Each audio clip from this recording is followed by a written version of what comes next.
Welcome to My Little Corner. I'm Auntie Kara, and today we're going to be reading The Boxcar Children by Gertrude Chandler Warner.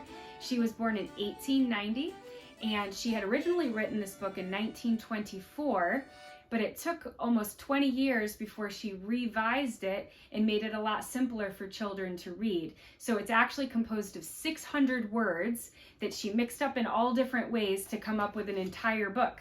So it's pretty neat how she did that. We're going to start with chapter 1. It's the 4 Hungry Children. One warm night, 4 children stood in front of a bakery. No one knew them. No one knew where they had come from.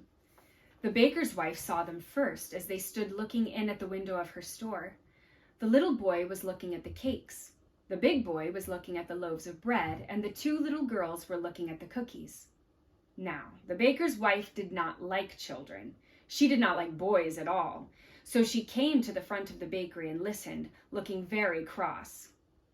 "The cake looks good, Jessie," the little boy said. He was about 5 years old. "Yes, Benny," said the big girl, "but bread is better for you, isn't it, Henry?" "Oh, yes," said Henry. "We must have some bread, and cake is not good for Benny and Violet." "I like bread best anyway," said Violet. She was about 10 years old, and she had pretty brown hair and brown eyes. "That's just like you, Violet," said Henry, smiling at her. "Let's go into the bakery. Maybe they'll let us stay here for the night." The baker's wife looked at them as they came in. "I want 3 loaves of bread, please," said Jessie.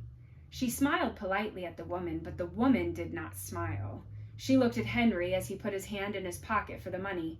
She looked cross, but she sold him the bread.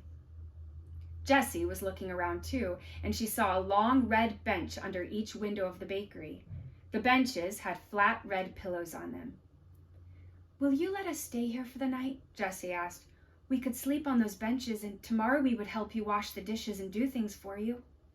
Now, the woman liked this. She did not like to wash dishes very well. She would like to have the big boy to help her with her work. "Where are your father and mother?" she asked. "They're dead," said Henry. "We have a grandfather in Greenfield, but we don't like him," said Benny. Jessie put her hand over the little boy's mouth before he could say more. "Oh, Benny, keep still," she said. "Why don't you like your grandfather?" asked the woman.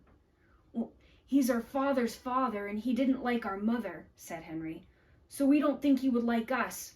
We're afraid he would be mean to us." "Did you ever see him?" asked the woman. "No," answered Henry. "Then why do you think that he would be mean to you?" asked the woman. "Well, he never came to see us," said Henry. "He doesn't like us at all." "Where did you live before you came here?" asked the woman. But not one of the 4 children would tell her. "We'll get along all right," said Jessie. "We want to stay here for only one night." "Well, you may stay here tonight," said the woman at last, "and tomorrow we'll see what we can do." Henry thanked her politely. "We are all pretty tired and hungry," he said. The children sat down on the floor. Henry cut one of the loaves of bread into 4 pieces with his knife, and the children began to eat. "Delicious," said Henry. "Well, I never," said the woman. She went into the next room and shut the door. "I'm glad she's gone," remarked Benny, eating. "She doesn't like us."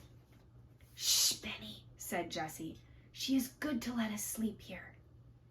After supper, the children lay down on their red benches, and Violet and Benny soon went to sleep.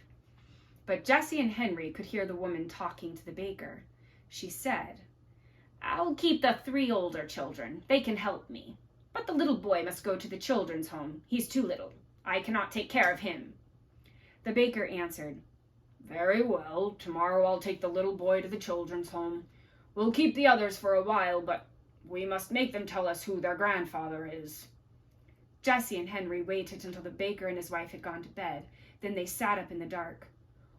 "Oh, Henry," whispered Jessie, "let's run away from here." "Yes, indeed," said Henry. "We'll never let Benny go to a children's home. Never, never. We must be far away by morning or they'll find us. But we must not leave any of our things here." Jessie sat still thinking. "Our clothes and a cake of soap and towels are in the big laundry bag," she said. Violet has her little work bag, and we have 2 loaves of bread left. Have you your knife and the money?" "Yes," said Henry. "I have almost $4. "You must carry Benny," said Jessie. "He will cry if we wake him up, but I'll wake up Violet." "Shh, Violet, come. We're going to run away again. If we don't run away, the baker will take Benny to the children's home in the morning." The little girl woke up at once. She sat up and rolled off the bench. She did not make any noise. "What shall I do?" she whispered softly. "Carry this," said Jessie. She gave her the work bag. Jessie put the 2 loaves of bread into the laundry bag, and then she looked around the room. "All right," she said to Henry. "Take Benny now." Henry took Benny in his arms and carried him to the door of the bakery. Jessie took the laundry bag and opened the door very softly. All the children went out quietly. They did not say a word. Jessie shut the door and they all listened. Everything was very quiet. So the 4 children went down the street.